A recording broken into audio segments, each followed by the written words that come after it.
It is 1:35 p.m. I apologize to those who have been waiting online for our delayed start as we attended to some minor housekeeping here. I will now call this regular meeting of Council of the Municipality of Jasper to order for October 6th, 2020. Councillors, you have today's proposed agenda. Are there any additions, deletions, or other alterations to be made to the agenda? Councillor Keller-Hrampe. I make a motion that we change the October 6th, 2020 regular council meeting agenda to move the following items forward. I've circulated a list. Do you want me to call them out or you? Right, and I do have your written motion, and if I, just to confirm for the record, your intent is to move all of those items in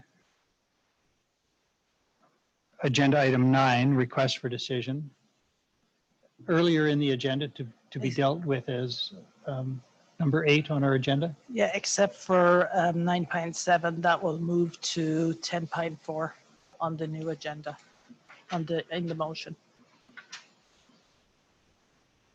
Okay, so 9.7 to 10.4. Mm-hmm. On the old agenda. Let's just deal with one. We'll deal with the one that we have on the package that we received. So all of 9 would become 8 with the exception of 9.7, which would become 10.4, and all of 8 would become 9. So we'll deal with requests for decision before information reports. No, all of 8 will become 10 and 14 will become 9.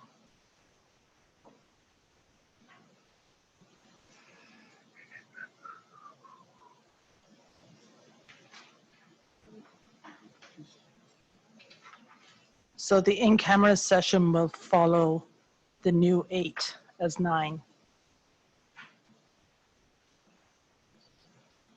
Oh, I see. All right. All of 8 will become 10.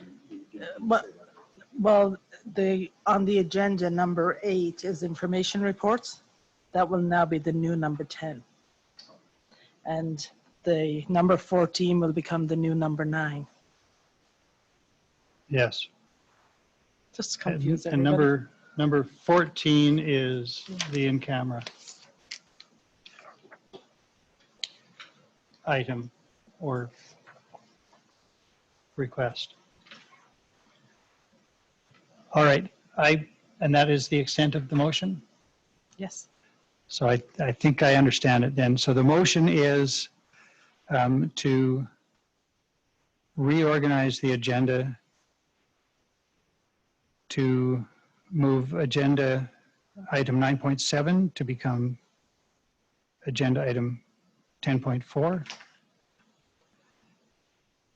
to move all of the rest of agenda item 9 to agenda item 8, to move agenda item 14 to become agenda item 9, and move agenda item 8 to become 10 with the addition of 10.4. That's right.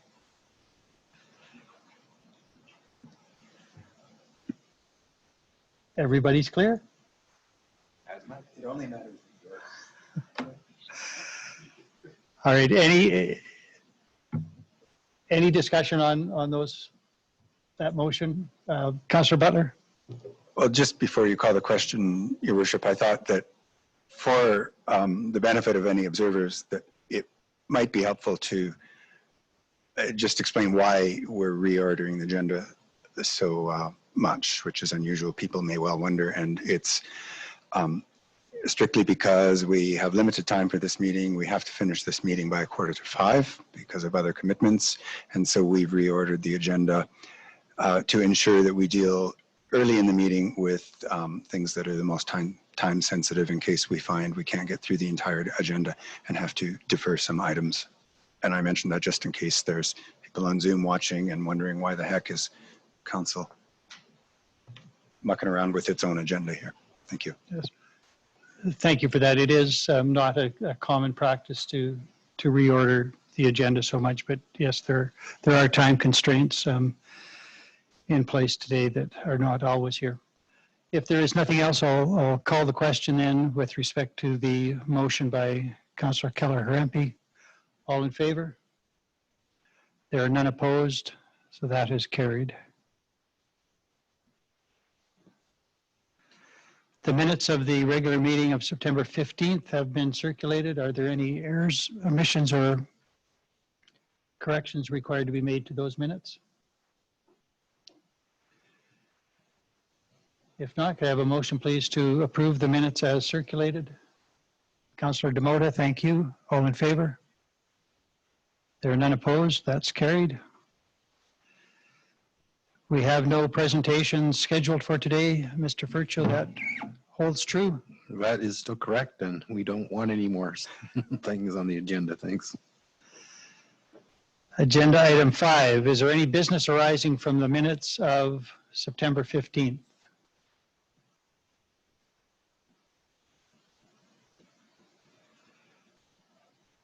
Hearing none, I will move to agenda item 6, department reports. We have none. There is nothing arising, Mr. Furcho.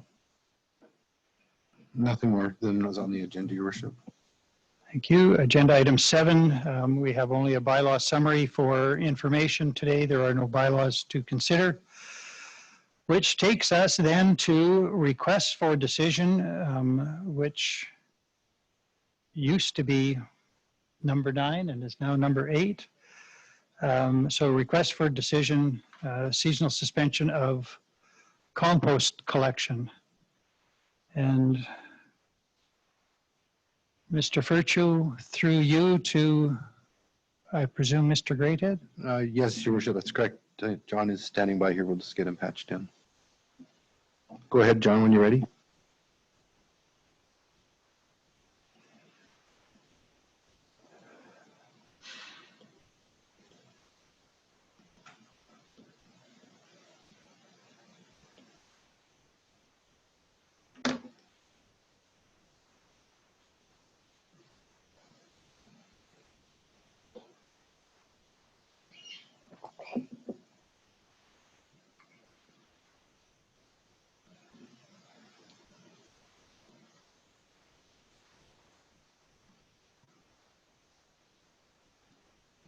Good morning. Sorry for the, or good afternoon. Sorry for the delay there. I was just dialing in. Okay, go ahead, John. It's working.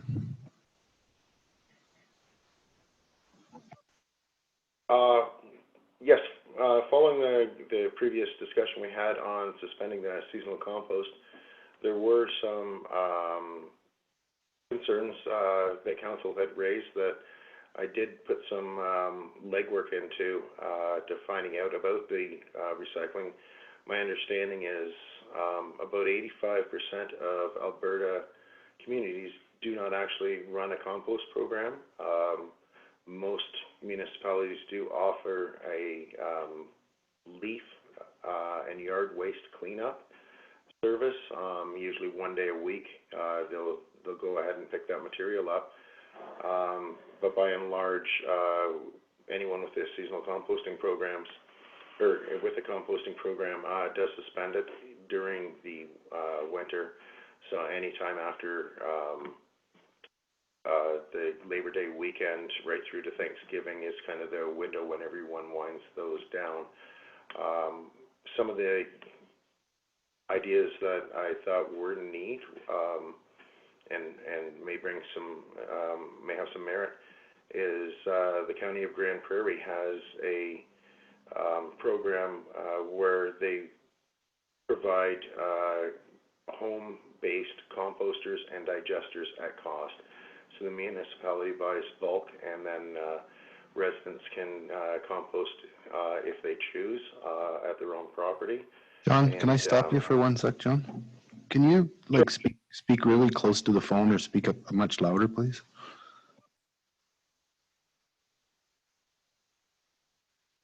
Sorry about that.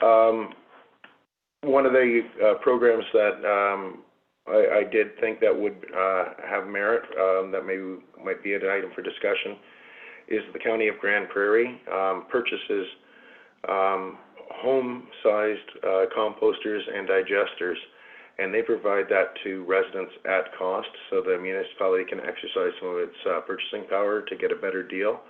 And then it's up to the individual residents whether they choose to compost at a garden scale as opposed to a municipal scale. And I had gotten some feedback from some of the larger municipalities, Calgary namely. They had some suggestions about dealing with the frozen waste, or the frozen material, is asking residents if they can pre-freeze that and then deposit the frozen compostables into the bins so that they don't freeze in place. They're not deposited there wet. So there is some issues and some options out there, but again, I'm still leaning towards a seasonal suspension for the scale of our operation here.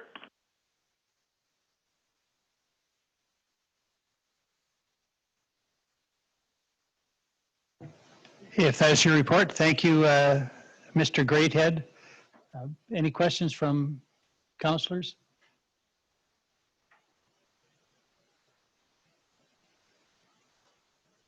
Oh, that's right. Councillor McGrath. Thank you, Mayor Ireland, and thank you, Mr. Greathead, for the report, as well as for the new suggestions from your research in other Albertan communities. I think it's wonderful. We are ambassadors, especially in the national park, and we need to be ambassadors for the earth that we inhabit. And I'm not ready to give up on seasonal composting here in Jasper. I recognize that there are issues, but I would like to reinvigorate the environmental responsibility or environmental committee, get some like-minded people around a table, have some really meaningful discussions, because as you've shown us today, there are other options like pre-freezing food and coming to other ways of working through this issue versus just suspending it. So I appreciate the struggles that administration has had, and I recognize them fully, but I'm not willing to give up and suspend this program. I would like to wade into this further, put lots of energy and lots of effort behind this, and engage the community on this subject, as composting, as you can see from the letters at the end of the agenda, it's a very meaningful and a very value-based exercise for the people that live in this community. So I'm not ready to give up. I would put lots of time and energy into figuring out a solution for our community. Thank you. Thank you, Councillor McGrath. Councillor Demota. Thank you, Mr. Mayor. Through you to Mr. Greathead. I appreciate the extra work that you've done to research some other opportunities, and I tend to share the same sentiment as Councillor McGrath, and I would like to explore down the road all our services and where they may be becoming obsolete in some areas, and work on developing them as we go to enhance their effectiveness. And I'm not ready to give up either. It's a tough thing to do right now and for our operations, but I think that there's time worth exploring, and I'd really like to get that environmental committee going again. And I think that's just being held up by another committee meeting to being able to engage that. So I'm looking forward to more discussion. Councillor Keller-Rampe. I support suspending it for this winter while the environmental committee is looking at new ways for compost. If it's just freezing and it's going to the landfill anyway, it saves our employees this winter. It also gives Mr. Greathead and his team some time to look at other ideas, to work with the environmental committee, and to relook at a program for 2021. But right now, if everything is just frozen, it's gone to the landfill, there's not really a program there.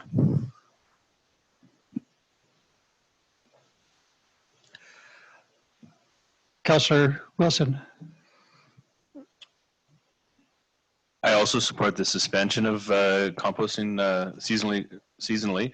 I definitely have not given up either, but the solutions aren't immediate, and we need to work towards those solutions. We will continue to compost throughout the season where it is possible currently. I think I'd like to work. Yeah, of course, I'd like to find other solutions and carry on composting throughout the winter months, but we can also, as residents, commit ourselves to composting throughout the winter as well. So if it is something we or whomever feels very strongly about, as I do, I compost in my yard throughout the year. So I think I know it's not a possibility for every resident, although property owners could work with residents throughout the winter months, supplying areas where we can compost at a garden level, and everybody can get on board and we can work towards the larger solutions. But at this point in the season, I think it's only responsible to suspend it until we have better options. Councillor Butler. I was prepared to support the suspension for this coming winter on the basis that I think it's pretty clear that what we're doing doesn't work, and if what we're doing doesn't work, we either have to stop doing it or do something different. But the RFD has come to us as a request to operate the composting system program from May to October annually, and I certainly don't want to see it become a seasonal program annually. We live in a winter climate and we have to figure out a way to do this year round. I would like to thank Councillor Wilson for his offer to collect everyone's compost in his yard. You could provide your address after the meeting.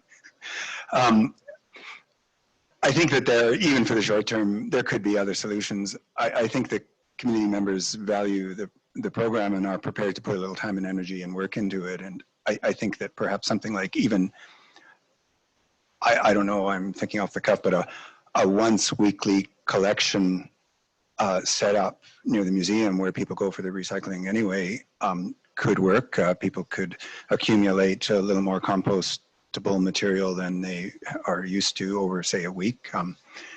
And maybe it could arrive either frozen but dumpable, or just they keep it unfrozen, not frozen.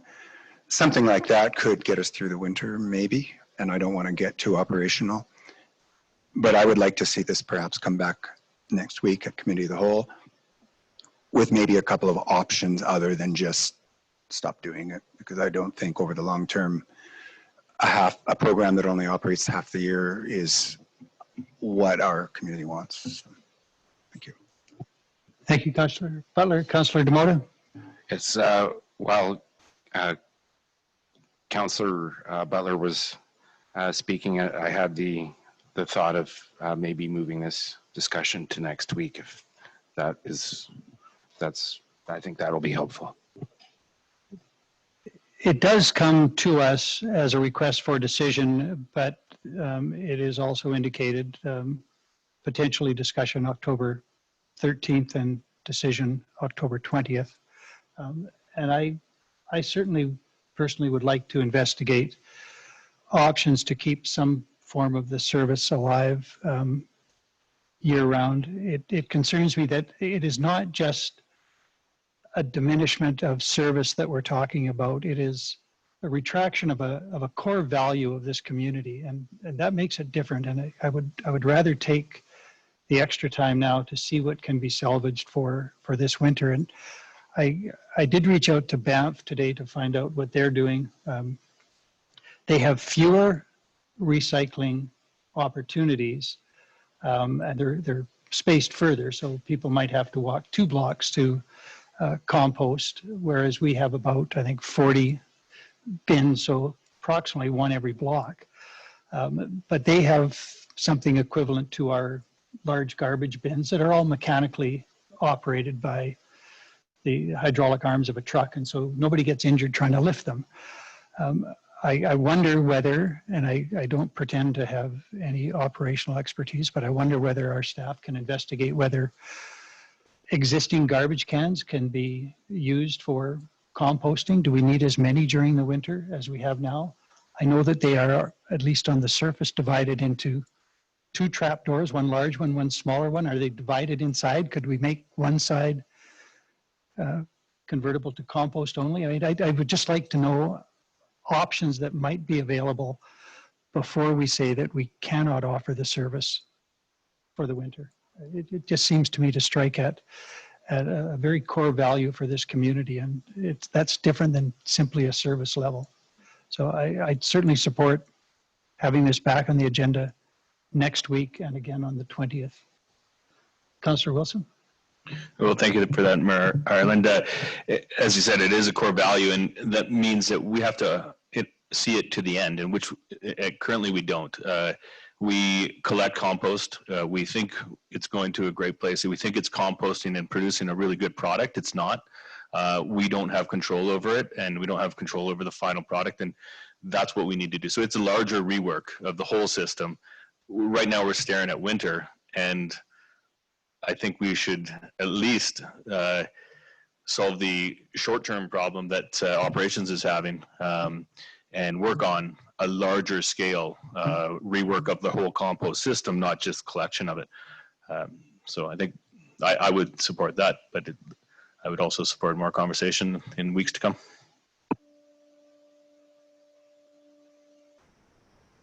I concur with Councillor Wilson. Well said. There are difficulties, and it's going to require major rework.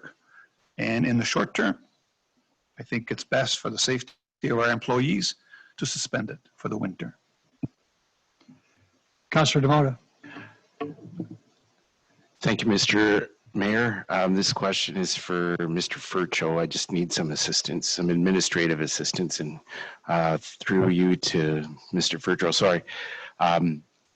What is the holdup on us engaging or re-engaging the Environmental Stewardship Committee or Environmental Responsibility Committee? Is it on council side right now?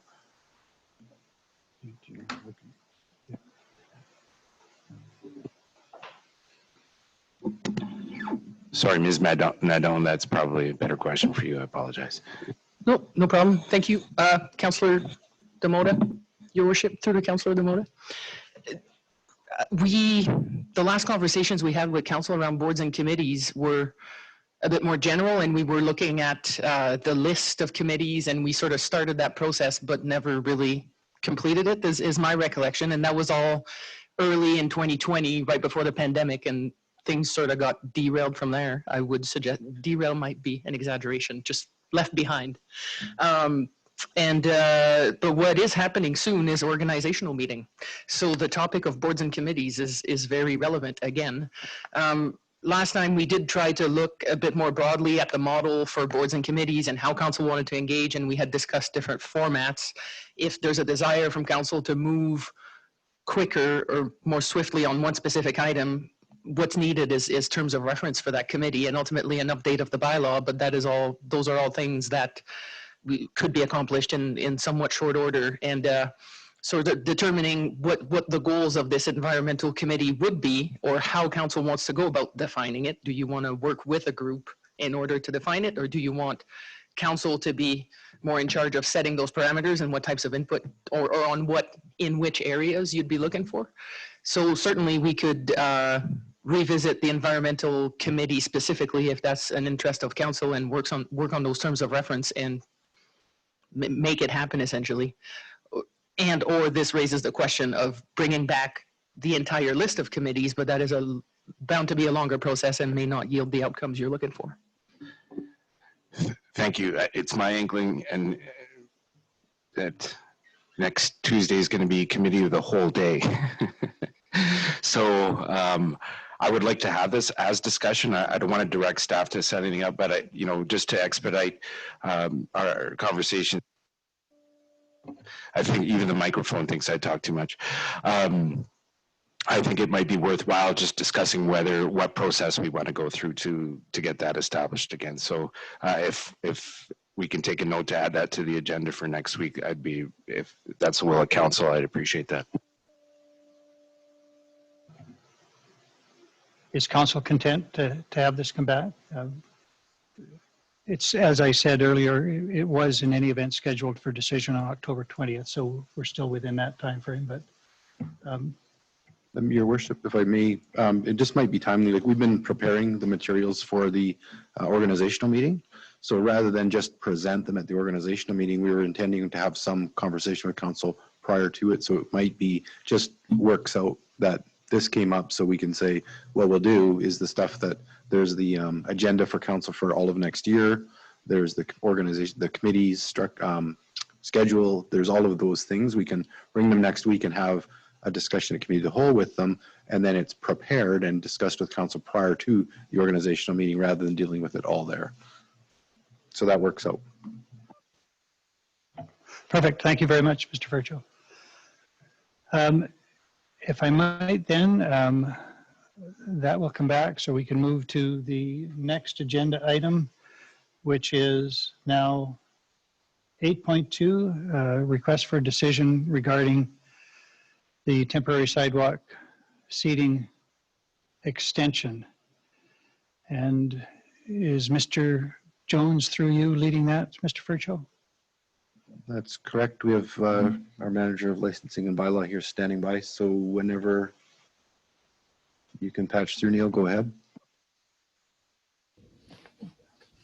Good afternoon. The request for decision is regarding the temporary sidewalk seating extensions.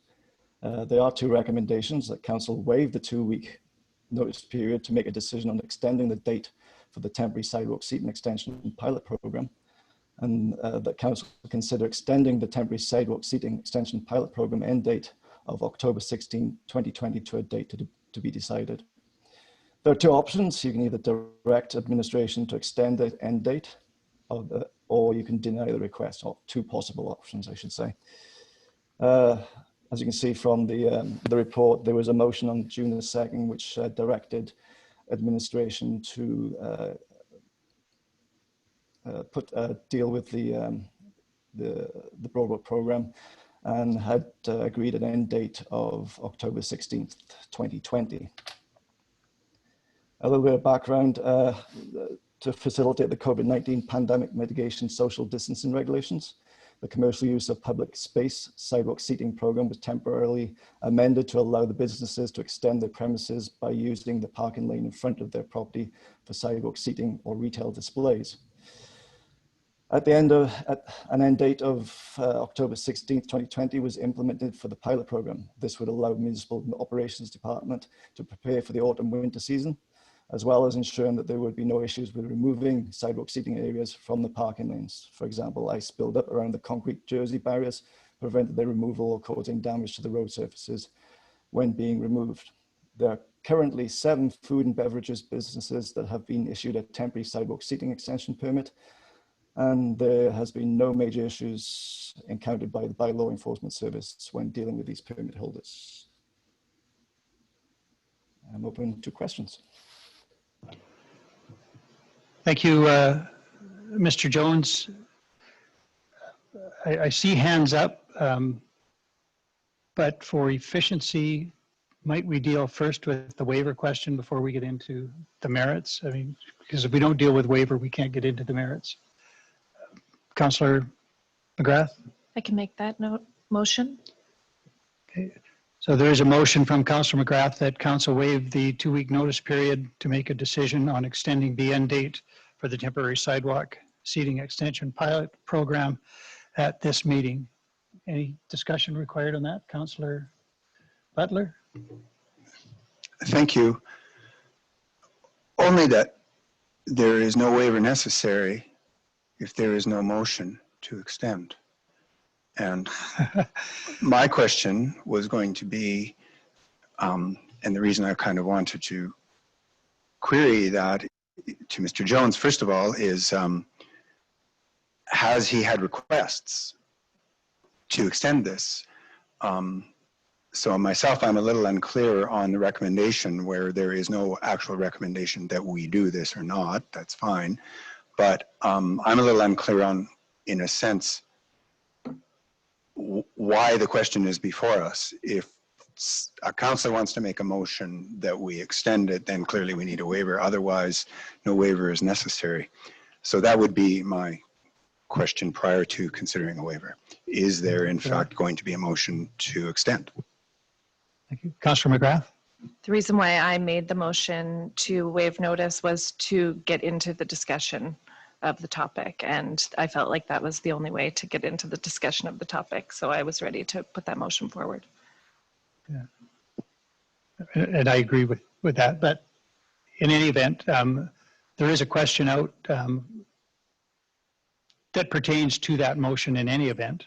So, Mr. Jones, if you heard that question, go ahead, Mr. Furjo.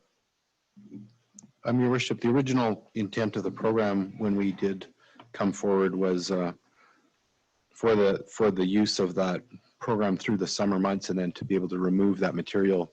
The administration had made the kind of date of October 16th as part of the permit process. From the perspective of removing that material from the streets prior to winter operations, so that it would be off the street. And that, so the date was not set by Parks, it was not set by council, it was just part of what we had written in from an administrative perspective. And then a council meeting or so ago, council had requested this return because some council members had had some discussion with members of those businesses about an extension. So that's why this report is here today, is just if council would like to have some discussion on extending it. But it was, that's where the, I guess the desire to look at this came from. But as Mr. Jones had said, from administration's perspective, the reason we put the date there was concern around winter operations, but there was potentially some discussion with council members on businesses that like to extend. And that's what this debate was to take place today.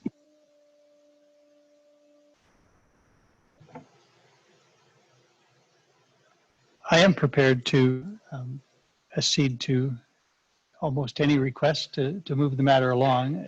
If councillors feel that a motion is necessary to be on the table before they consider a motion to waive the 2-week notice, I am quite prepared to cede the chair to the deputy mayor and make a motion on the merits. If that then necessitates a motion on the waiver, we can deal with that and then come back to it. But I think either process is appropriate. So, Councillor Butler? What I was really looking for was an indication whether there would be a motion forthcoming. As I gather there is, I have no objection to the motion to waive. So we can go, thank you for that. So if we go back to the motion to waive presented by Councillor McGrath, that is to waive the 2-week notice provision so that we can discuss the merits of a motion at this meeting. Is there any further discussion about the motion to waive? I'll call the question. All in favor? There are none opposed, so that is carried.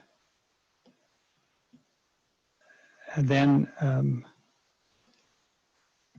Councillor or Deputy Mayor Demota, I will ask you to assume the chair, and I will make a motion and then speak to that motion.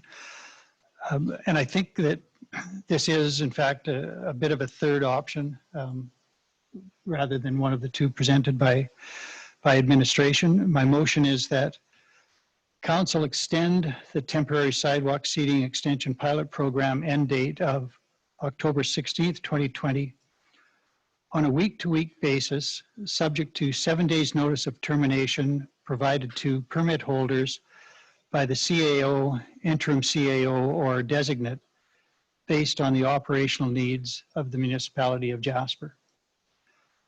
So my thought in that motion is that for those who have made the best use they can of the option we provided. If they want to close down, they're certainly welcome to do that. They can start moving their materials off of the parking lane.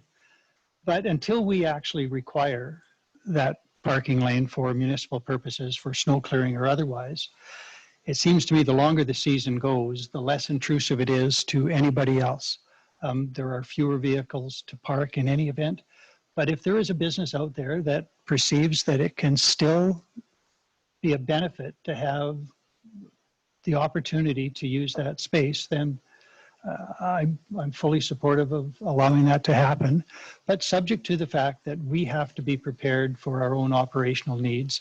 And so my motion contemplates that if the snow comes on the 16th of October, then administration can say to those operators who are still there, get yourself organized, get your material off, we need that space. But until then, the experience from my perspective at least has been positive and is less intrusive, as I say now, on other operators. So let them stay until the snow flies and we need the parking back for ourselves, or not the parking so much as the snow removal lane.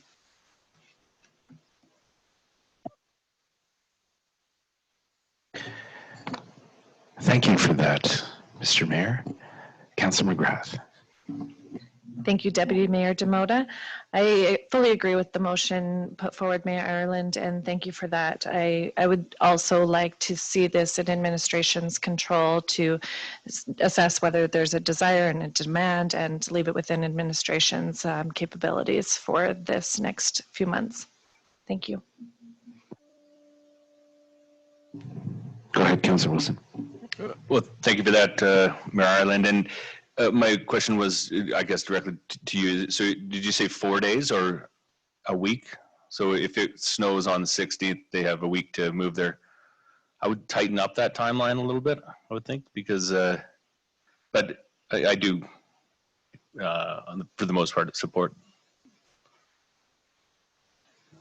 If I may, Deputy Mayor. Go ahead, sir. I did say 7 days, and it's because I don't know what is involved. I did watch some of the operators move those concrete blocks into place, and obviously they have to organize with hauling companies, flatbed trucks, and machinery. And if they're all trying to do it within a 4-day stretch, that could present complications for them. So I suggested 7, but there's no magic in that, and I'm open to anything, but a week seemed to be a reasonable amount of time to allow a response from those commercial operators who are using it, recognizing that that's, those are 3,000-pound blocks of concrete. They don't move that easily.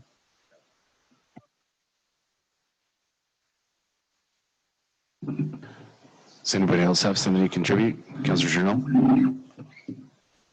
Thank you, Mr. Deputy Mayor. Is that feasible for administration?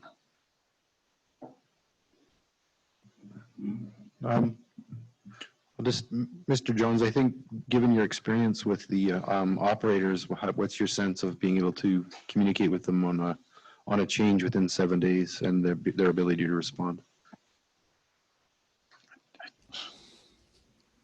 It's quite possible.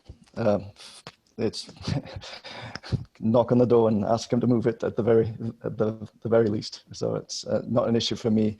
It would be more for the operations side of things, being able to organize their activities with that 7-day window after they remove the concrete blocks. So that would maybe a question for Mr. Greathead as well. Yeah, Mr. Jones, I'm just wondering, like, your ability to, like, your connection with them so far, you've said was quite good. And so if operations said we'd like to see those things gone in 7 days, you'd be able to deliver that message effectively and within a day or two? Yes, I would. Okay, that's all we're looking for. Thanks.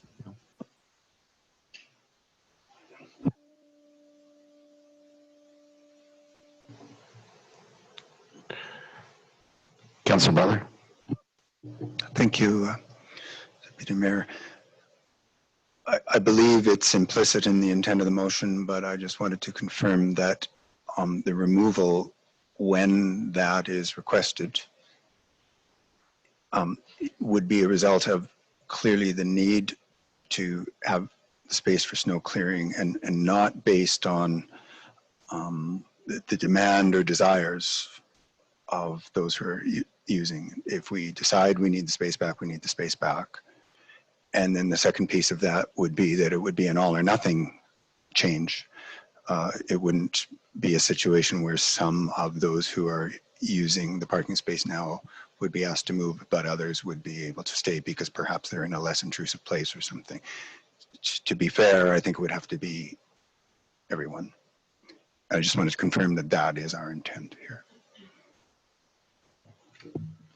That was the intent of my motion.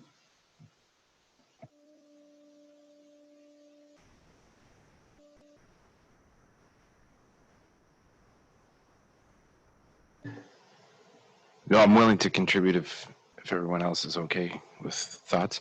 Okay.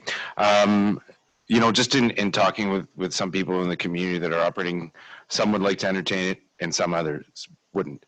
So I think that Mayor Ireland's motion gives people that want to the extension and the cutoff times for everybody. For those that, you know, have had enough and don't think that business levels are there to accommodate it, then they have the option to finish up and get their stuff moved too. But maybe, no, that's good.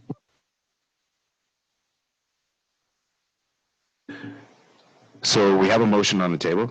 Does everyone understand the motion? All right. All in favor? Okay, that's carried, none opposed.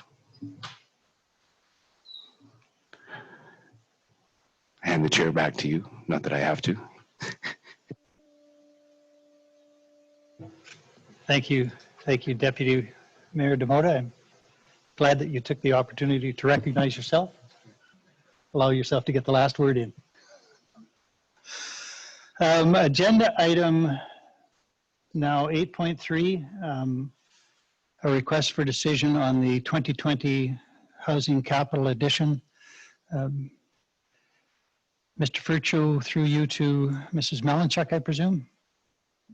Actually, I think I can take this one, Your Worship. This is simply where council would increase the capital budget for 2020 by the $250,000 for the JCHC project. So we don't have right now,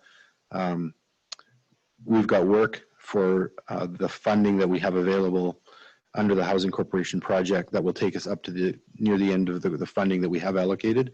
However, we have the opportunity to continue to move forward on some of that housing project work under this new funding, both the grant and loan funding, but it currently isn't part of the 2020 capital budget. So this recommendation and motion would then allocate that money to that budget, which then makes it available for use. And then what actual projects that come forward is a separate matter, but that moves it into the 2020 capital budget for the Housing Corporation.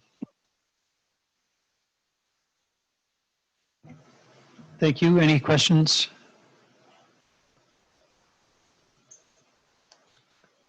Councillor Butler?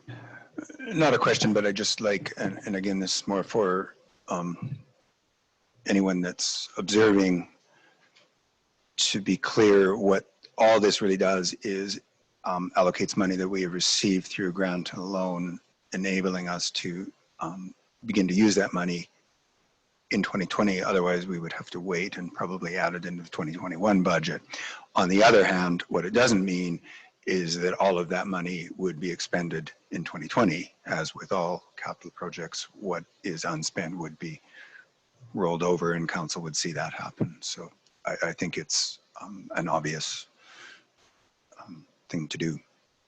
It's really just a little bit of bookkeeping. Thank you. Mr. Furcho, I would just like to be clear that allocating the funds to the 2020 capital budget is not an authorization of expenditure on anything. And I know we've been provided with the eligible activities, And so any future expenditure will be subject to that list. And we're not making a determination other than allocation of the funds. We're making no determination as to the expenditure of those funds at this time. Is that correct? That's correct, Your Worship. We're currently operating under the approved budget by council prior with the Housing Corp and our consultants, and we're taking it through. There's still another big step ahead, a touch point with the community. And then we do have work that can proceed, and that work then will be put before the Housing Corporation for review in how we want to look at how we move on those next steps. And then we're also subject to the procurement policies and any additional funding. So there's still, this simply is, as Councillor Butler put it, a housekeeping item that this money is then available in the 2020 capital budget, so we can take advantage of still opportunity to get work done in November and December. Otherwise, we have to wait until the capital budgets are approved and start work in January. So we lose 2 months of what we could be using this grant money for. So that's it. This is the put the money into the capital budget account. This isn't the expend the money discussion. Thank you. I just wanted that confirmation of allocation rather than expenditure. Is there a motion? Is anybody prepared to make a motion? Councillor Butler? Yes, I'll make that motion. Thank you.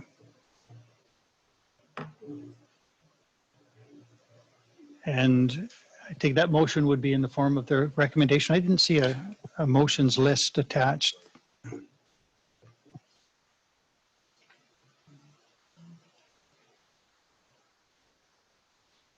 I could read the motion. I can as the read it if that recommendation. is the motion. Okay, yeah, it is. So the motion from Councillor Butler is that council allocate a further $250,000 to the 2020 capital budget for housing, the capital expense to be covered by the CMHC seed funding grant of $150,000 and the CMHC loan of $100,000. Any further debate? All in favor? Any opposed? Oh, I'm sorry. So, sorry, it's not a very important thing, but I want to just speak to the point that Your Worship mentioned, and I want to change one word in the second sentence. I would prefer that that say the capital allocation to be covered, so that everyone is clear that this is an allocation and that this is not an expenditure. Thank you. Okay. I'll take that as a friendly amendment. Councillor, Ms. Nadon. Thank you, Your Worship. I was just discussing with Mr. Furjo, if the intent is to modify the project budget that's in the capital approved 2020 budget, the way the motion is worded is not exactly what we need, I'm afraid. Or what I would suggest is, so essentially the approval of the full project budget is what we need from council in terms of the auditors and the projects being approved. The expenditure of the funding and that conversation remains. It's not to say that it will be expended, but I do think what we would require here would be that council approve the new total budget amount for that line item in the 2020 capital budget would be the procedurally correct way of approaching this. It could go as worded in the agenda, but that is something that. Yeah, so if we pull up the capital budget for 2020 and there are two housing items there, which one is it would be the first item to confirm. I'm having issues with my Adobe, but one is JCHC Housing Program Development, which is currently $13,000, and the other one is JCHC Housing Project for $245,000. So 245 plus 250 is the request.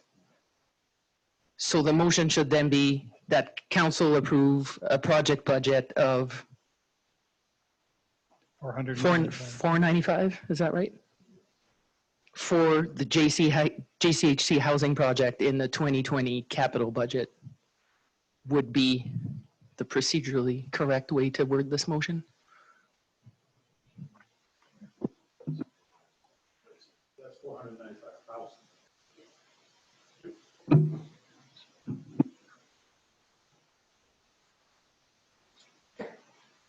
I'm sorry, I was so late to the game, but I was away while this happened. Councillor Butler. I'd like to withdraw my earlier motion, and I'd like to move what she said. Okay. So you can't, but what you can do is make a motion to rescind the previous motion. Did we pass it? We did. Oh, we passed it. Having trouble keeping up.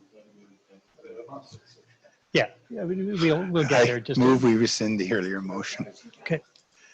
Yes. All right. So the motion is to rescind the previous motion. All in favor? That is carried. So now we start again with a blank slate. And What was the name of that line, the line item that is now 245,000? JCHC Housing Project. All right. Then I think that what I want to move is that council allocate a further $250,000 to the JCHC housing capital budget, and that allocation be covered by the CMHC seed funding of $150,000 and the CMHC loan of $100,000. Am I there? I think there is one bit missing. I think the motion would be that council approve an increase of $250,000 for the, what's it called? The JCHC housing project.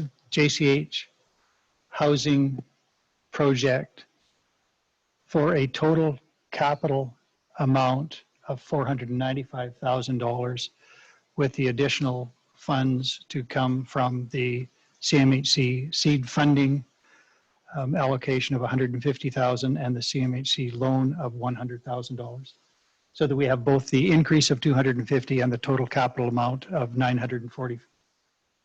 $495,000 in the same motion. Right, that's what you need. Yes, thank you, Your Worship. And the only reason I'm bringing this forward is we've ran into issues in the past where the total project budget needs to be approved by motion, and that's something the auditors look for. So that's why I insisted on bringing it forward. Yep.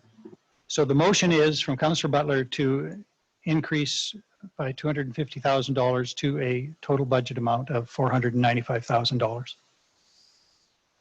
Okay, we can try again. All in favor? That is carried.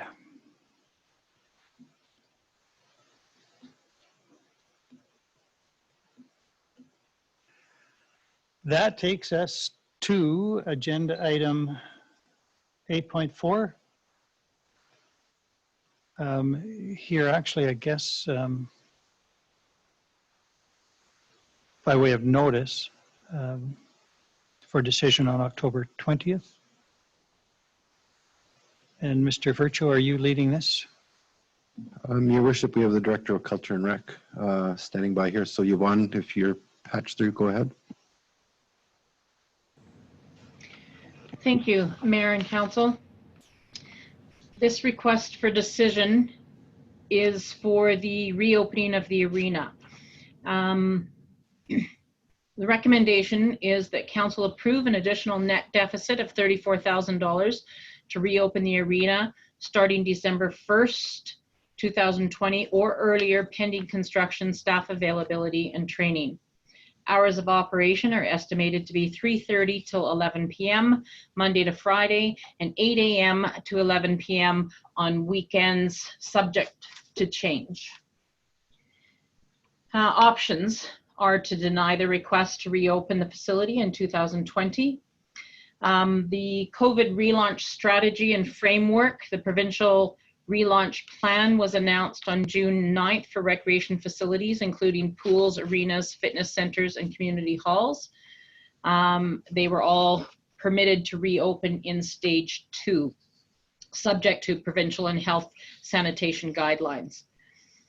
Safety mitigations, staff have received the Alberta Health Service guidelines and determined that municipal facilities could reopen with restricted numbers. Additional safety precautions in place for staff and users, and increased cleanliness standards. The cost of reopening the facilities presented in this report reflects this increase in operating standards. Demand for service. Assessing demand for the arena facility is difficult right now without finalizing league and team schedules and participant numbers. Presently, some hockey teams have booked ice in Hinton for practices. Hockey Alberta and Hockey Canada have not yet finalized league play or tournament play.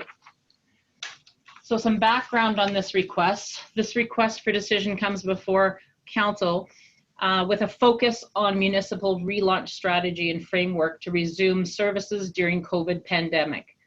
As outlined in the recommendation above, the cost to reopen the facility with reduced hours until the end of 2020 is estimated at an increase to the net deficit in the amount of $34,000 and would require council resolution to authorize this expenditure. Information as of September 3rd, 2020, Hockey Alberta has broken down the relaunch into 3 stages. So they've got a development season, which is what we're in right now.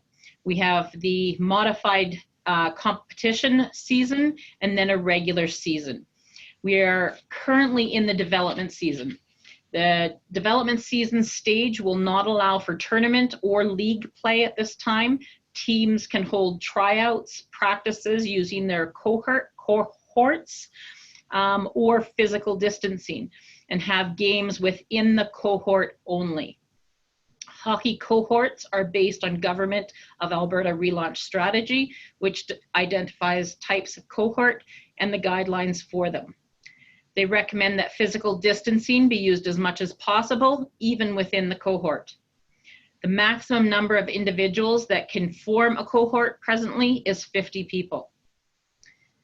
This includes any coaches, staff, instructors, participants, officials, and volunteers who consistently and routinely engage with participants at a distance of less than 2 meters.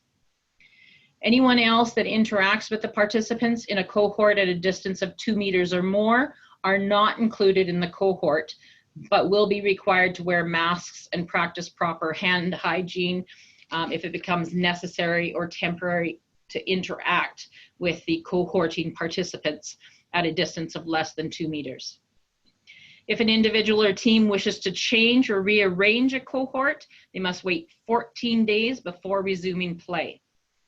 Each cohort will be responsible to assign someone who will be responsible to ensure that all cohort rules and other public health guidelines are followed, and to be the contact person for the facility, for their facility. Dressing rooms will not be open at this time, and patrons will be asked to come dressed. There will be benches available to put on skates, etc., so that will be there. The above ask would allow staff to return in November to clean the facility and prepare the ice. That doesn't include all staff, that just includes the key staff that are going to need to install the ice. The above ask, the remainder of the staff will return at the time for training prior to the proposed opening date in December. Fiscal responsibility, so policy considerations for council on this item. The budget estimates are based on worst case scenario given the unpredictability of revenue to be generated in the rest of 2020. And presently, the budget shows that we will meet our predicted revenue before we even open on December 1st. That's it. Any questions? Thank you for that report, Mrs. McNabb. Questions from Councillor Butler? I have a number of questions, but I wonder, in the interest of time, if we should bring this back next week at Committee of the Whole for questions. I don't want to suggest that we put off a decision. I think we can make a decision 2 weeks from today as requested. But just for digging in a little deeper and asking questions, I'm happy to go ahead, but I wondered if we maybe should, in interest of shortening our agenda, ask that it come back for discussion as is offered here next week. Certainly, that's a valid suggestion. I wonder, though, whether it would be helpful to outline any questions, if any research is required to be done. If there are questions that could be answered either today or next week by Mrs. McNabb, then that's fine to defer them. If there are questions that will require any degree of research, it might be nice to give her a bit of lead time to get that done. So I would suggest that if anybody has questions that might take some research time, perhaps address them now, and we can wait for answers till next week.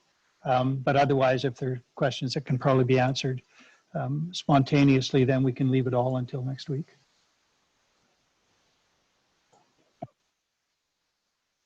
Sorry, Councillor Butler. Sure, thank you. As I said, I probably have a few questions, but the one that might require a little bit of research or putting together some information would be, I'd like to ask for a little more clarity and detail of what is included, what is within the $34,000 request. And the reason I'm asking that is not that, I take that to be an amount for 1 month, and therefore I expect that we can see the same kind of budget deficit on a monthly basis going forward, as I don't expect the situation to have changed all that much in the near term with respect to COVID. So I'd like to understand what goes into the deficit amount anticipated there. For example, how much of that is startup cost versus how much of that would be really the kind of expense that we would expect on a monthly basis. And the second piece where I'm just a little unclear is that Mrs. McNabb said that this is a worst case scenario. I appreciate the spirit of that, but then I also heard that our revenue expectations have already been met. So does that mean that we would not then be operating under a worst case scenario, that it's going to look a little better than this, or what does that mean? So, and I'm happy to hear the answer to those questions next week. Thank you. Thank you for that, Councillor Butler. And Mr. Furcho, through you to Mrs. McNabb, you've got those questions, and we can await answers for next week.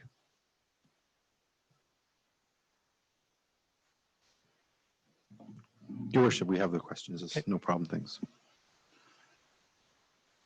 All right, appreciated. One more thing then to add to the Committee of the Whole Day meeting next week.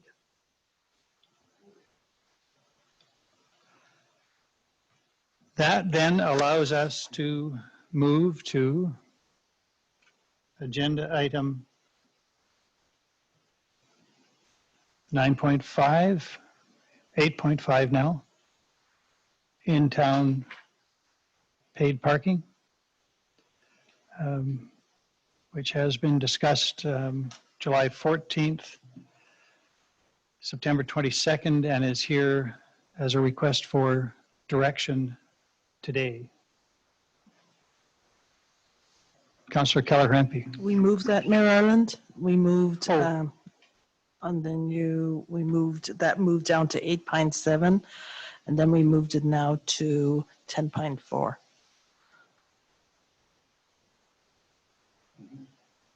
Okay, if that was our motion, thank you. My error. I drew on the wrong piece of paper. Yes. 10.4, right? Thank you. So that allows us to go to agenda item 8.6, request for direction with respect to 2021 service levels. Mr. Furcho, through you to a lot of finger pointing going on over there. Your worship, we have two items with the process and the budget, so we wanted to make sure we have that clear today.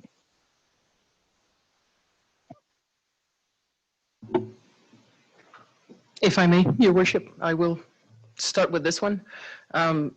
So the request for direction in front of council today is around the 2021 service levels. So this was it the last meeting?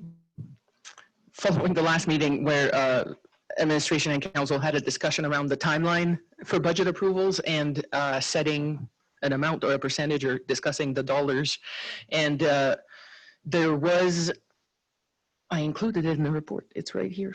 So we did, following direction at the September 22nd Committee of the Whole, council supported a recommendation to develop summarized business plans by department, listing each municipal service provided and department level budget to be used as a tool for council and administration discussions to meet the targets set by council.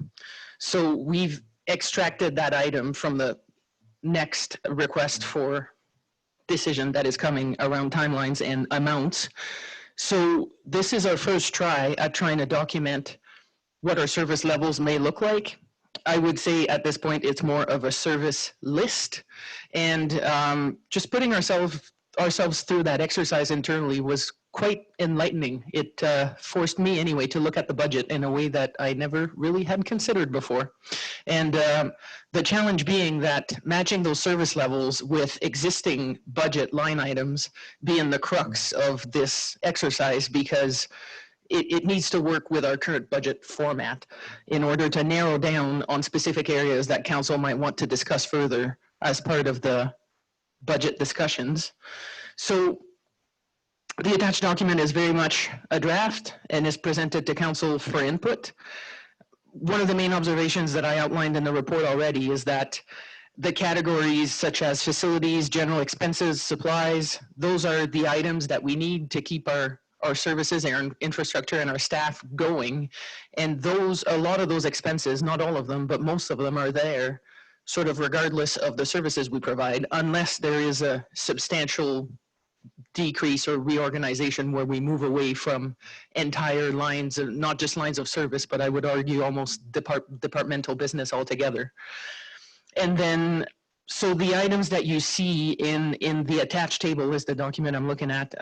Those blue rows show essentially what would be on a budget page, is what you've seen before. So we haven't broken down the financials any further because we wanted to bring this to council as a draft to see what the thought was, if it would work for you, and how much further we should take this. But also, some of those would be very difficult to cost.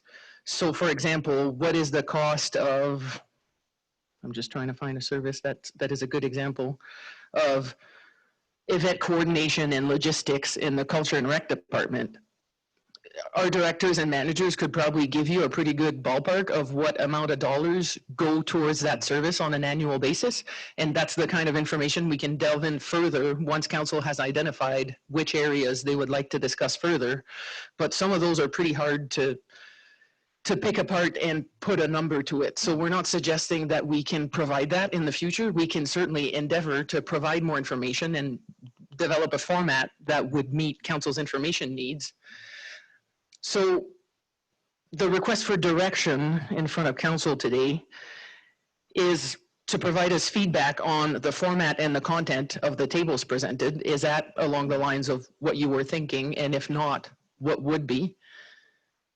Working with us, with administration, to identify what additional information is required to assist council in making decisions. So what you see currently, and Ms. Malinchak can speak to the finance part specifically, is the 2019 net deficit and the percentage of municipal taxation that it represents were the two sets of data that we had readily available that we presented. What other columns could we add towards the right there that would enable council to have discussions around service levels, and what parameters or what data would be required to help you in that conversation? is what we're asking for. One of the ones that Ms. Malinchak and I have discussed already is revenue, for example. So the information that is sort of missing from this table at this point would be if a service generates revenue, it might influence your decision on how you decide to go about it. So that's an example. But what else is there? And part of the conversation that I think I missed while I was away was the whole mandatory or discretionary discussion. So we weren't too sure where to go with that one, and that's why it is not included in this current draft. Depending what the purpose is or how we're trying to use that information for a decision, there are very few services we provide that are actually mandatory. The few that come to mind are, for example, public engagement is recently mandated under the MGA, which it never was before, so that's one. Providing assessment review board services is another. So we're bound by provincial legislation to provide those services.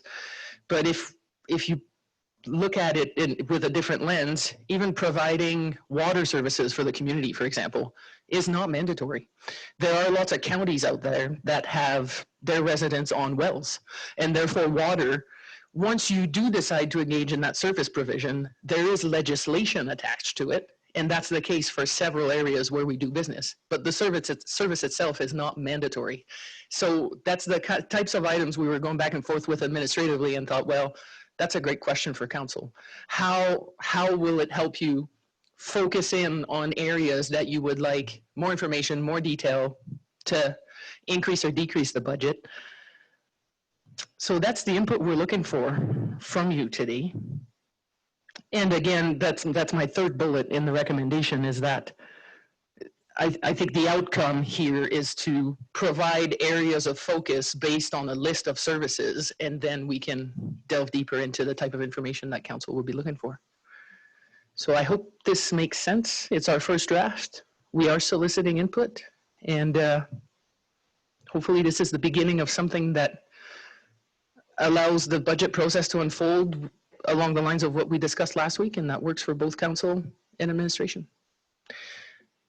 Ms. Malinchak has financial information to provide, and I will let her carry on.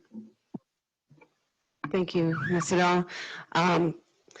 Your Worship and Council, well, what we did with this is we put together the 2019 figures because it's the most accurate thing that we can look at going forward, as 2020 is very odd. So we brought it back to 2019 to illustrate where we were in 2019 with our budget. So just to give a quick overview of it, in the overall, you can see that it's divided out by department on administration, culture and rec, community family services, protective services, as well as operations.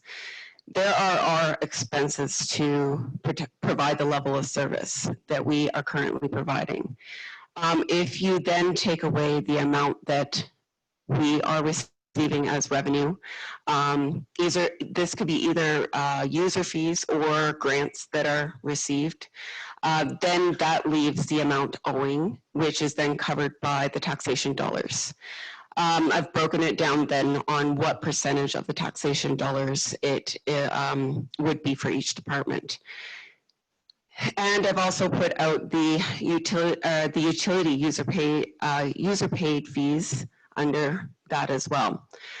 Just to illustrate what our total operating budget is without the requisitions that we have from ASFF, as well as Evergreen and DIP requisitions.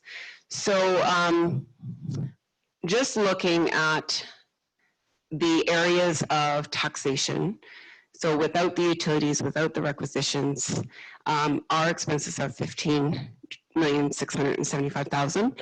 And then the grant and user fee revenue brings in about 50-50%. So 50% is user fees and grants, and then the other 50% is from taxation.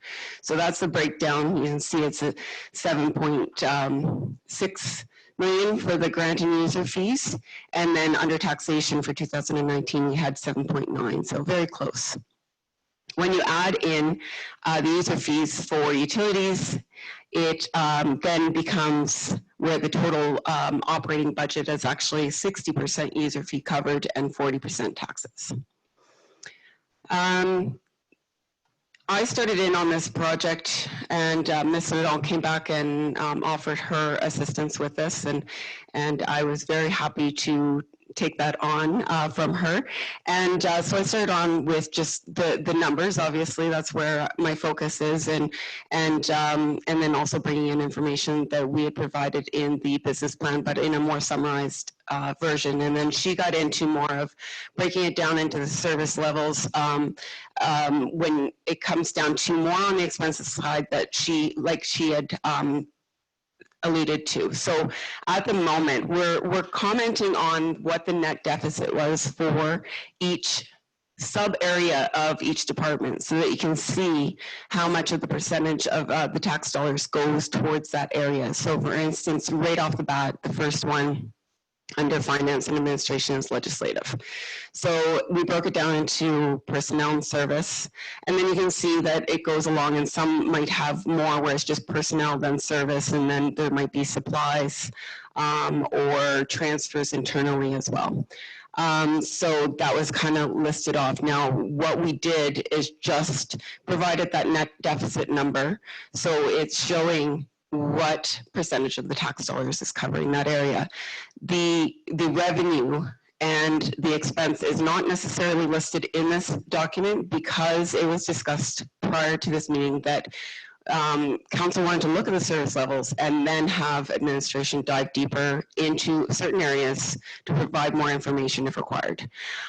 So that is where we started with this, and why we left it at this point, because there's some areas where, you know, you're looking at, for instance, the Canada Day parade, or not the parade, but Canada Day. So it's only 0.03% of all the taxation dollars that go towards Canada Day for the breakfast, float, and activities. So that, and there's a lot of volunteer time in that event.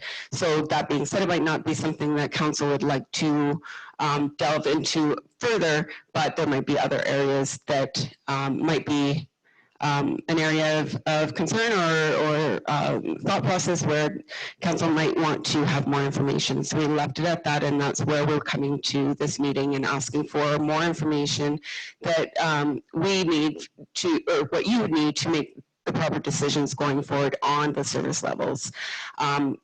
So that we can have the proper discussions going into the budget presentation this year. Thank you. Thank you both for those contributions. Councillor Butler? Well, I just wanted to leap in. I've been poring over this since I had an opportunity to open the agenda package on Sunday and look at it. And there's probably a ton of questions, but I just wanted to say, and grasping for adjectives, this is a great report. And the narrative that I just listened to from the two of you, which kind of contextualizes it all, just really helps a lot. So I just wanted to say that I suspect there's been a tremendous amount of work going into this. And you're absolutely right, for me at least, being able to look at our budget issues through this lens is going to be really helpful. So congratulations to those of you. I just wanted to, having said that, if I may, ask at least one initial question. Yes. And that is to pick up on what you just said, Ms. Melanchak, about diving deeper as required into a certain area. So we could ask that you provide us with income information for all of this, and then we could ask that you separate that where applicable into grant and user fee.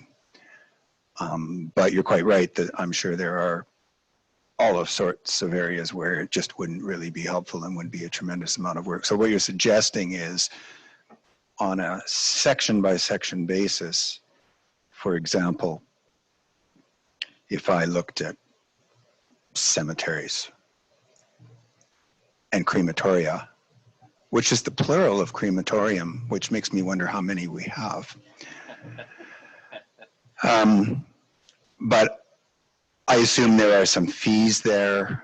I don't know if there would be grant money there, but if I really decided I was concerned about why is our net deficit in cemeteries 34,000 or whatever it is, I don't have it here, per year, that you're saying you could break that out, but let's do it where we think that the conversation is needed and not do it through out. Is that sort of what I think I was hearing from you? Yes, exactly. And I think that's a great decision, or a great recommendation. I guess the last thing I'd say is, once again, maybe we can have a lot of this conversation at upcoming meetings, not necessarily today, but great work. Thank you.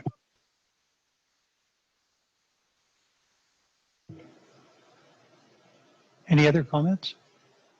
Councillor Demota? Well, I too am impressed, and I have to admit, like, a lot of this is over my head, but very understandable. To me, it was easy to look through it and process in my mind. So I'm looking forward to more discussions, but congratulations to both of you, and thank you for the work and the insight that was put behind this. And I'm looking forward to council, working with council to go through the decision-making framework lens and looking at the mandated services all the way down to optional services. And even understanding that in some areas that water is an optional service, we have to think about, what is essential for our community that's considered optional. Sometimes like daycare falls into that category in some minds, right? So we have to be very careful on how we're analyzing the data and its impact on the community. But anyway, well done. Thank you.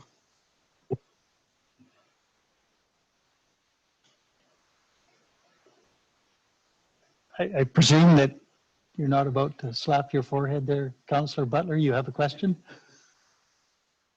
It's both of those things. Go ahead. Sorry, I didn't mean to preempt anybody. I was looking down and raising my hand at the same time.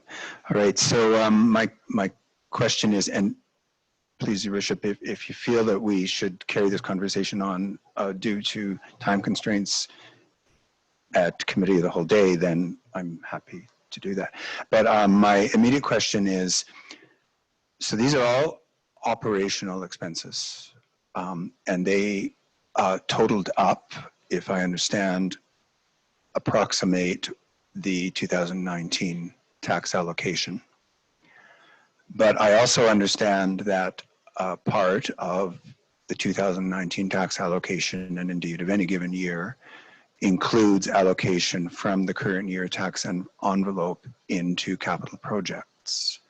So here we go into the never-ending quagmire of understanding operational versus capital expenses, but I'm not seeing those here. I didn't expect to see them here, but help me understand why, therefore, this appears to total to the annual in 1 year tax allocation, but doesn't include any capital allocation.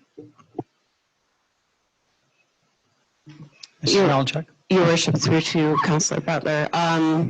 They are within the operating budget because what happens is it is initially set up as a, it's initially set up in the reserves to have the money go into the accounts that are set for capital projects. So there's a transfer to reserves.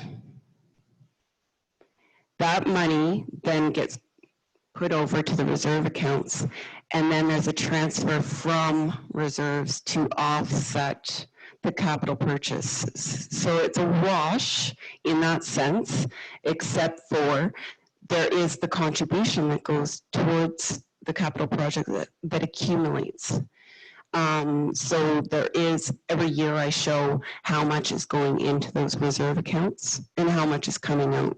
And that's that's where it interacts with the operating budget. So it is a contribution from the taxpayers or the user payers that goes into those accounts to be able to afford those capital projects coming forward and down the line.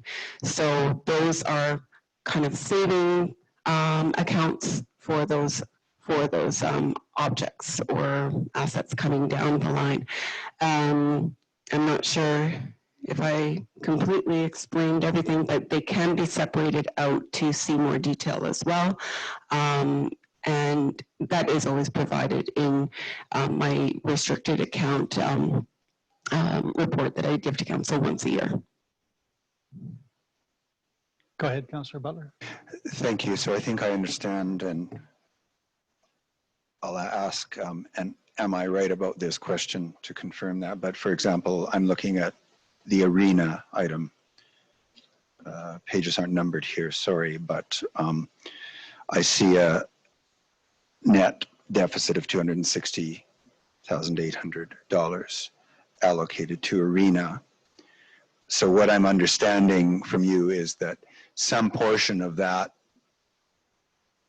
$260,000 is in fact ending up in reserves to be contributed in due course as we discuss capital projects. So it's not all truly operational, but any amount that is going into reserves from these accounts, in this case, for example, it would be going to an arena-related reserve account. So there is some cap portion within that amount. And I think you said if we really needed to, you could break it out for us. But for now, it's sitting inside those amounts. Yes, correct. Great, thank you. I would like to just add some comments specifically to your request about whether or not there should be other columns added. And so I'm not doing anything other than presenting this for your consideration, and we can pick it up again at another meeting.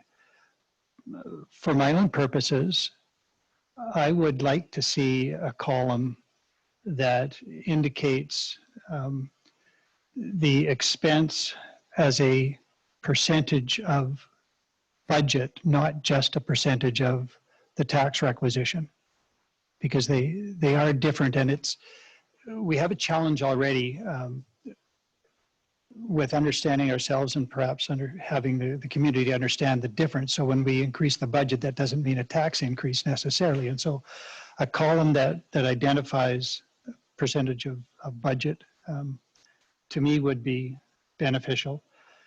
And I think clarity under the column that is percent of municipal tax, that's municipal tax requisition. So of the requisition, that is the percentage that goes to that particular item. So a column similar to that. The other bit of information, and Ms. Nadon, you referenced this, is that question of what is mandated and what is discretionary, and recognizing that just about everything is discretionary, but maybe not all discretionary in the same way. So I wonder whether you could consider whether it would be possible to sort of color code the line entries. Red being ones that we are bound to do. So I mean, they are small, but we cannot have a direct impact. We can have an indirect impact. But so for example, little things as in your area, Ms. Nadon, records management. We have to do that. We have to keep records. It comes at a cost, but we can't get away from it. We have to pay insurance. We can't get away from that. Contracts we have to honor. We can change contracts from time to time, but maybe those would be yellows, because when we look at the budget to see where we can make adjustments, we might as well look at sort of the green lines, not the red lines and the yellow lines, the indirect lines.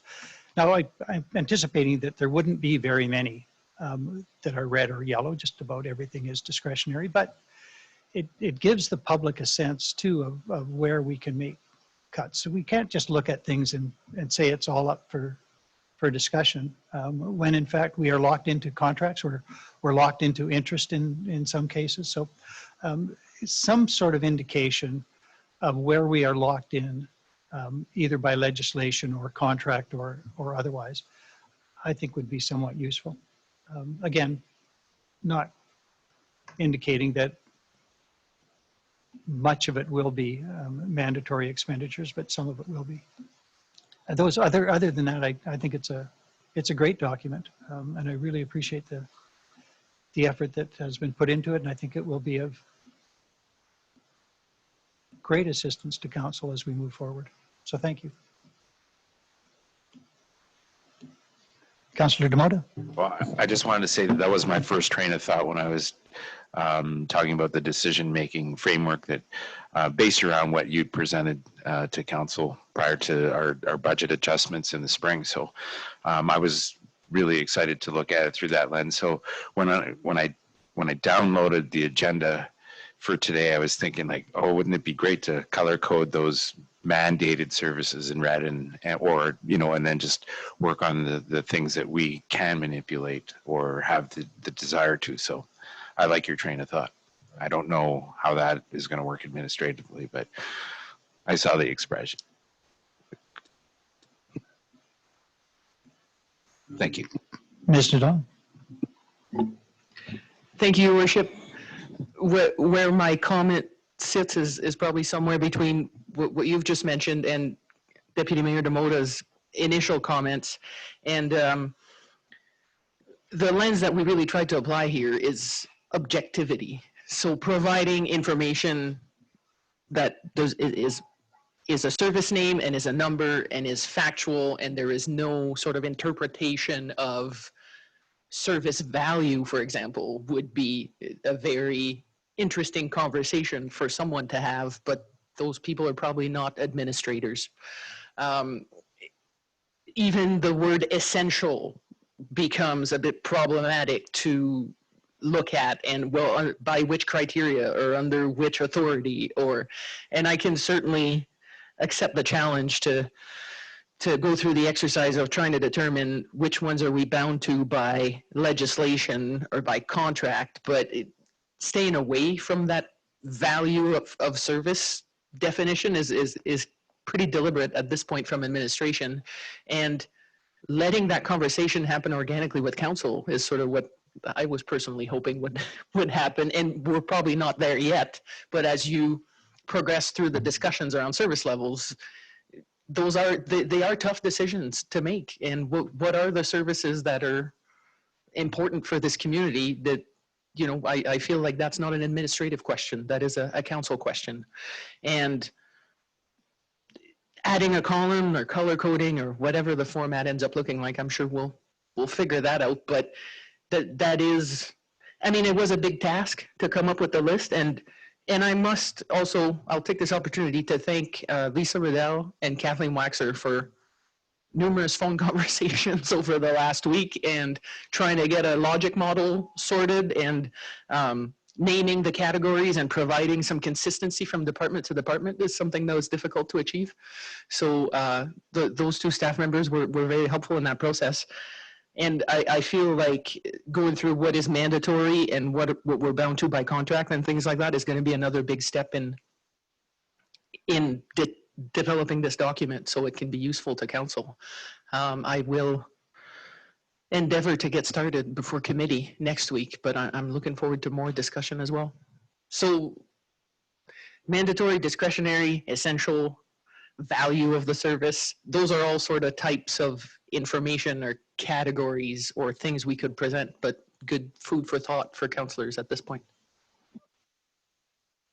Councillor Demota. Thank you for the floor again. You know, and I just, through you to the rest of council, I was thinking going through this and having that layer probably should be on our table, and what I like to call spitballing, which I like to reserve for committee of the whole. And I think it would be healthy for us as a team exercise to go through that, and, you know, and then our administration come out with a better understanding of, you know, where we stand on particular services as a whole.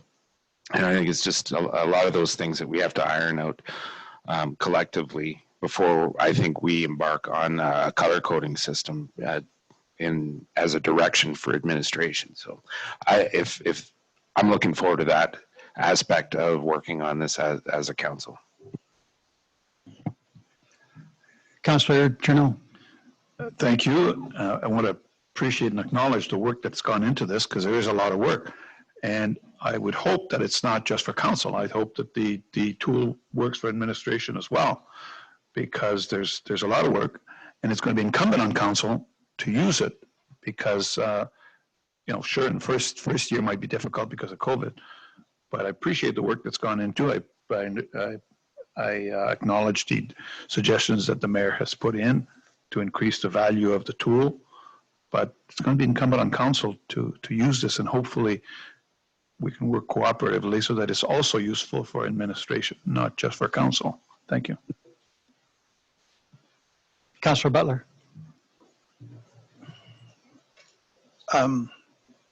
With real respect, I'm going to take up the question of Your Worship that you raised about the request so that we're to do some sort of filtering for essentiality or mandated services. Just speaking for myself, I don't know how useful I would find that, in the sense that inevitably all 7 of us would probably come to different conclusions if we went through the list ourselves, even aside from what is legislated. I just don't know if it would get us very far, and I am concerned about something that might take quite a lot of time on the part of administration if it didn't really advance our conversation. So I think whether we're asking for that piece of you know, ranking or sorting the list in some way is something that we should be clear on. And I'm uncomfortable because I appreciate where the spirit in which the suggestion is coming, but I am concerned about whether it could create a fair amount of work for administration and not really get us that far.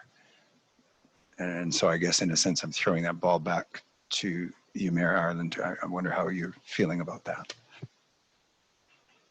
Well, thank you for that. And as I hope to indicate,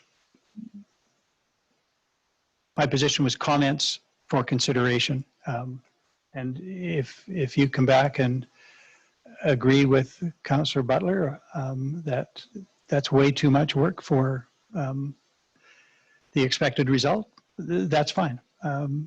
You asked for input on the model that was presented to us. That's what I thought, but it's in no sense directing you to add color or to add columns.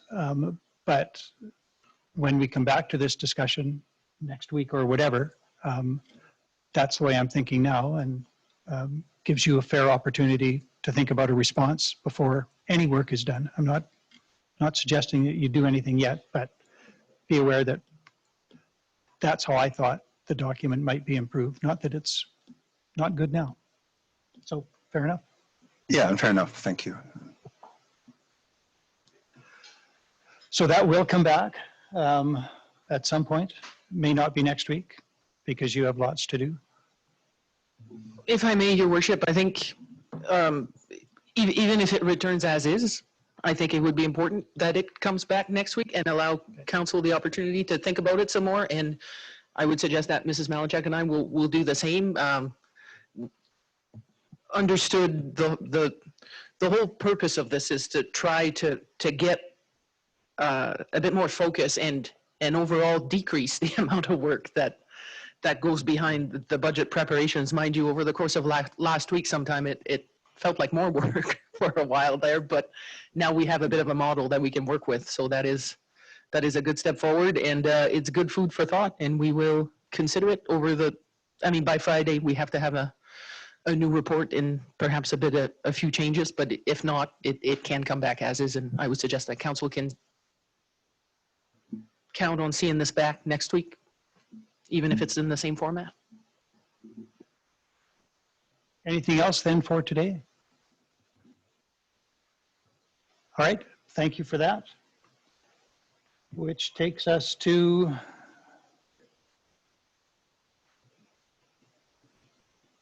did I hear a request for a recess?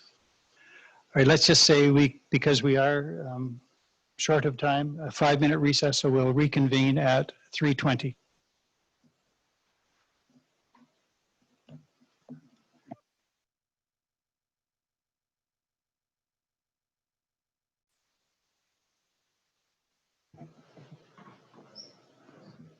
All right, I will call this meeting back to order. We are at agenda item 8.7, 2021 budget process. Here again, by way of notice of request for decision, with decision contemplated on October 20th. Mr. Furcho, anything from you or through you to Mrs. Malinchuk?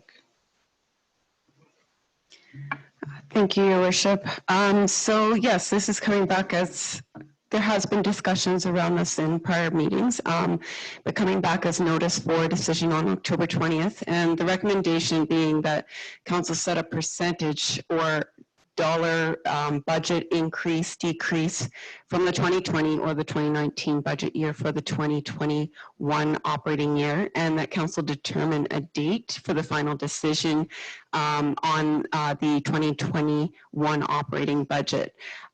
This is following the other request for direction in that we want to ensure that council has the opportunity to discuss levels of services going forward, and then potentially have an idea of where council would like to go financially into the next year, so that we might be able to prepare based on what council is looking for to provide as service levels. In the past, we've always come back as a discussion based on what we've provided in the past and what we need to continue that level of service. And the discussions that we presented prior to this is that we need to know if that level of service is to be maintained, continued exactly the same way, or if it's going to decrease or increase and whatnot. So that is where this request for decision is coming, so that administration can work off of those figures based on those levels of service that council's setting going forward. Thank you. Thank you. Any questions for today for Mrs. Malinchuk?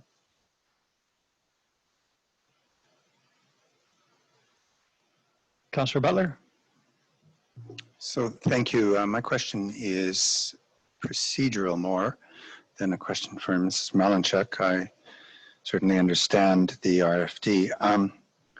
Procedurally, so my view is that it's incumbent on us to make a decision soon on the first item, at least, being a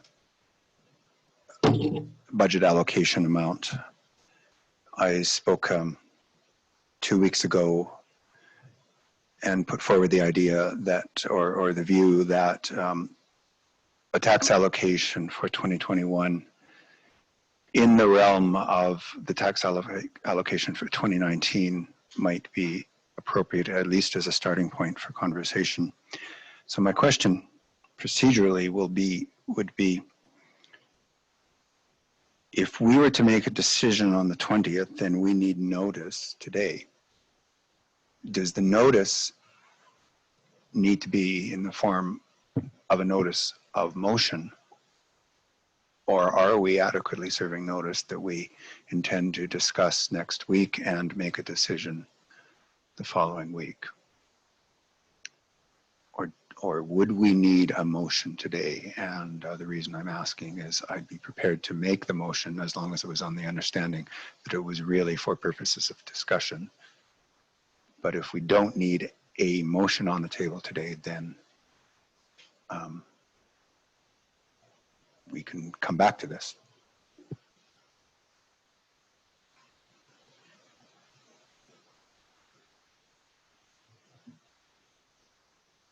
Thank you. I don't see that look very often from you, Your Worship. Councillor Kelleher-Ampe. But 8.6 says notice of request for decision for 2021 budget process. Wouldn't that?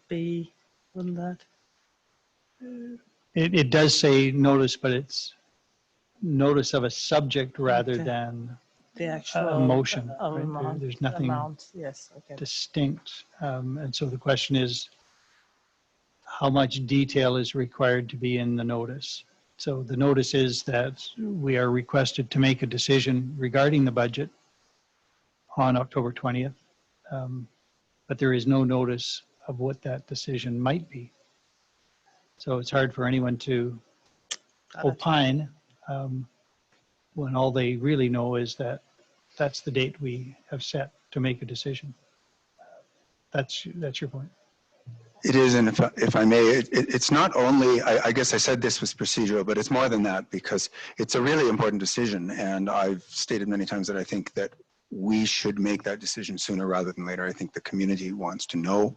I think the right thing to do in this budget year is start by setting an allocation, and then the community will know. They won't know exactly what, you know, their tax bill is going to look like exactly, but they'll have a pretty clear indication. And it's important not just procedurally, but sort of for notice broadly. That's why notice of decision is there, so that people who may be paying attention have time to get a sense of where council is going. So if we really need a decision by October 20th, I don't want us to wait until October 20th, start talking about it, and then discover, well, we haven't really given notice. And that would put us well into November, and then we're not meeting the timeline that we've set out for ourselves and that administration has requested. I would propose this, Councillor Butler, that you indicate today that you give notice that on October 20th, you intend to introduce a motion as follows. And then it will be on the record as notice today without question, but it won't be a motion because I don't want to accept a motion and then defer it. Because I think procedurally that would be wrong, but you can certainly clearly indicate at this time that you're giving notice of an intended motion in 2 weeks' time and give the details of that. So I intend to make a motion and then tell us what that intent is. Is that clear? It's clear, and now I'm thinking, can you hear the wheels grinding?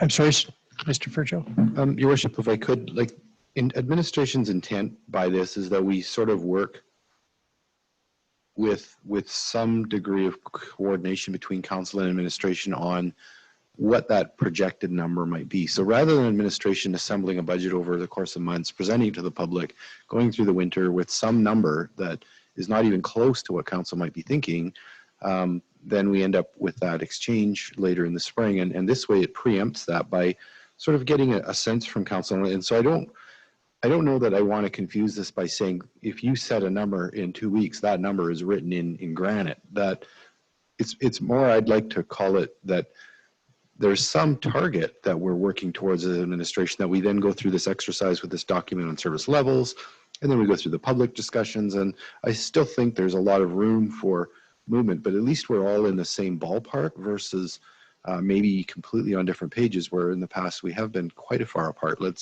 So I don't know that I'd want to call this, you know, that you're going to have to name the exact number down to the penny in 2 weeks without having a ton of information or input from the public and all the user groups and everybody else. But let's get us close. And I think that's the intent of this exercise. Councillor Butler. And yes, thank you for that. And exactly. And what I want is to,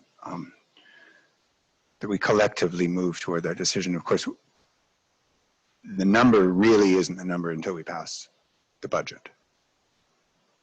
But in that spirit, I will give notice that at the next regular meeting, I will propose a motion that we set the tax allocation to the 2019 level. I don't even need the number in front of me because it's not a motion. And request that that come back for discussion then next week at committee of the whole day. And maybe 2 weeks from now, I feel differently and we all feel differently. But I would like to set that direction now. I think it's responsible to set the direction aside from whether it's the right, amount. And so I'll give that notice now that I would propose to bring forward a motion to set the tax requisition at the 2019 number 2 weeks hence, and request that it come for discussion next week at committee of the whole. So if I might just make a friendly suggestion, the motion is that that you will bring forward a motion on the 20th to that council direct administration to bring forward a budget showing a tax requisition equal to the tax requisition from 2019 operating budget. Yes, thank you. That is exactly my intent. Yeah. You're right. The motion is actually to direct administration to bring forward a budget based on that. Understanding that we will yet have further conversations based on what we just talked about service levels and so on. Thank you. Does that help, Mr. Furcho? Okay. I would expect then that we can conclude our discussions on agenda item 8.7 and then move to agenda item 9, which used to be agenda item 14. And that is an in-camera personnel matter subject to section 24.1B and section 24.1D of the relevant legislation. So in order to discuss those matters, I will need a motion from someone that council move in camera at 3:35 p.m. Councillor Junot, thank you. Before I call the question, for those members of the public who are live streaming us on our Zoom account, you will be able to find on our website and at the agenda a link to come back in. Is that correct, Ms. Nadon? There will be a mechanism available for members of the public to re-engage when we conclude the in-camera session. Yes, but I would suggest that the current link would be the same link. We did, that the information you were referring to is no longer on our website. So using the same meeting link would be the way to get back in. Perfect. Okay. Thank you very much. I'll call the question then. That is a motion to move in camera. All in favor? Right. We are moved in camera. Mr. Furcho, I leave it to you to indicate who's to stay and who's to go now. Your worship, just give us one moment here.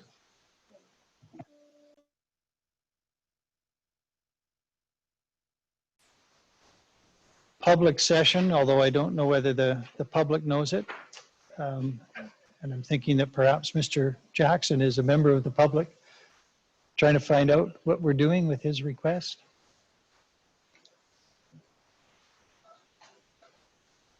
We have dealt with agenda item 9. So that takes us to agenda item 10. I would propose that agenda item 10.1 is there for information and further consideration, but we can come back to that at a future meeting. And then we have agenda item 2, which is a venue rental fee discount request from Tourism Jasper in relation to the 10th anniversary of Dark Skies.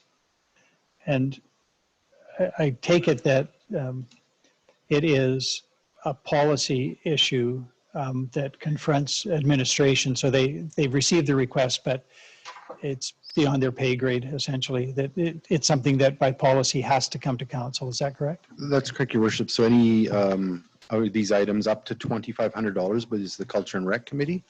Beyond $2,500 goes up to council. Okay. So the request from Tourism Jasper is to waive the rental fees for Commemoration Park and Robson Park. Although I understand now that it may not include Robson Park at all. Do you have any update on that?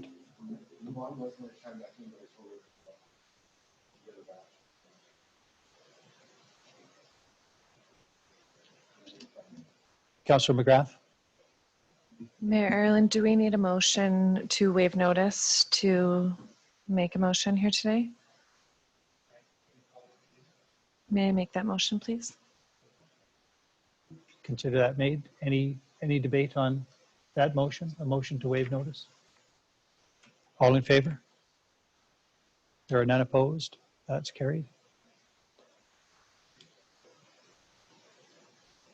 Do you want to make a further motion? If I may, I make a motion that council waive $3,812 plus tax and rental fees for use of the facilities in which the municipality of Jasper operates for Tourism Jasper to operate or to complement the Dark Sky Festival's programming. If we can leave it broad and open that way, the fields might not be known today, and instead of waiting for that, to keep it open. I might suggest a friendly amendment, either a maximum of that amount, because I think it could be less. In discussions I had with Mr. Jackson, because the trees are now gone from Robson Park, that affects what they can do there, and they may not be able to use that space. So the amount's going to change, but whatever it is, up to that amount. You're comfortable with that? Any debate about the motion? Councillor Butler? I'm in favor of this. I just want to point out that so long as we're clear that this is a measure taken due to COVID. And I mention that because there are a couple of points raised in the letter around the rationale behind this request. I think it's appropriate this year, without question, to do this. We've been waiving all sorts of rental fees for facilities simply because organizations are simply not in the position to pay, and I see no reason not to do the same here. I concur, and I would add for the record that I think it's important, given a subsequent agenda item, that this be identified as a revenue loss due to COVID. Councillor Journeau? How do we deal with potential damages that are made to the turf? Like when we get a rental, we cover it from the rental, but if they damage our field, for example, would they be excused from that?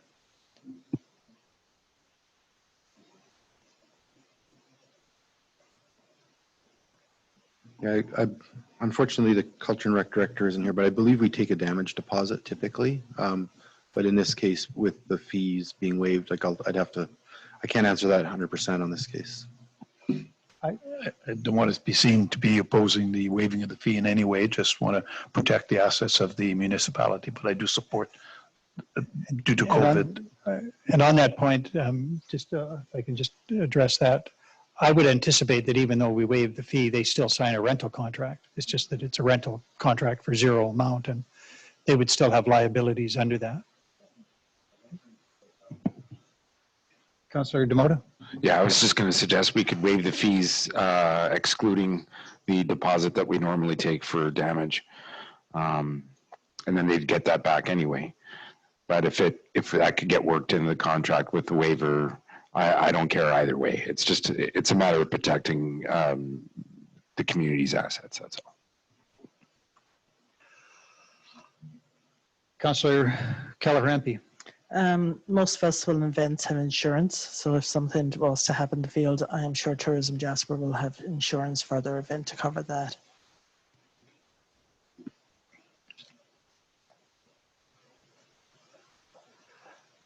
Are you ready for the question? All in favor? There are none opposed. That's carried. So you can let Mr. Jackson know.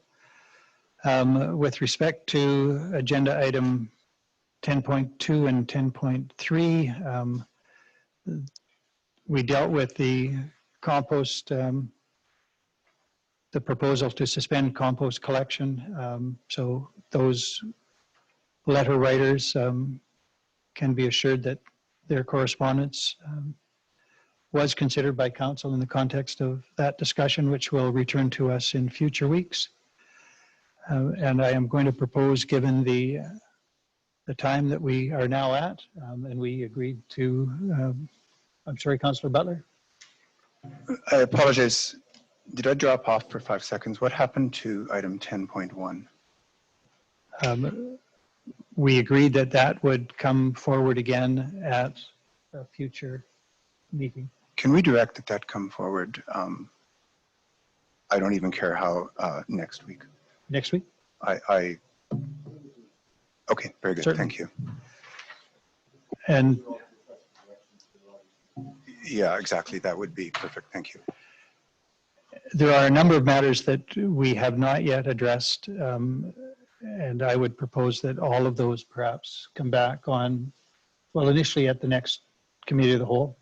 I'm particularly interested in getting to that, what was 8.1, the most money.